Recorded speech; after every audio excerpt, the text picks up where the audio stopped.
Pemirsa, perubahan cuaca yang tak menentu berpengaruh pada tanaman cabai milik petani di Tugu Mulyo. Tanaman cabai tersebut saat ini terserang oleh hama ulat yang menyerang buah dan daun hingga tanaman cabai menjadi rusak dan menyebabkan hasil panen yang didapat oleh petani tidak seimbang dengan biaya operasional perawatan.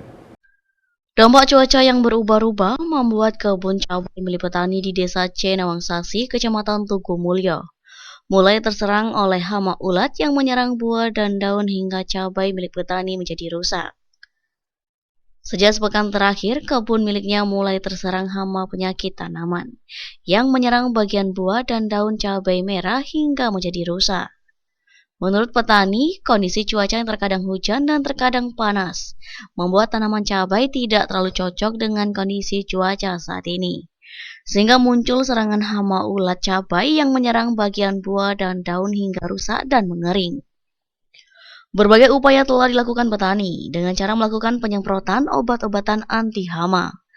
Namun, buah cabai pun terlanjur rusak akibat serangan hama ulat ini. Tidak hanya itu, harga cabai pun mengalami penurunan harga jual hingga Rp24.000 per kilogram saat ini.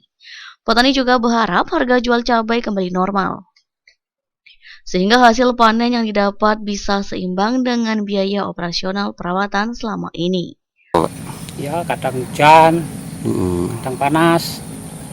Cocok nggak Pak untuk tanam cabai ini? Ya, kurang cocok sebenarnya. Pengaruh.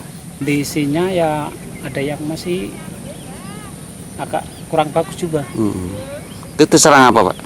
Keserangannya ulat sama itu busukan kita ya kondisi yang bagus.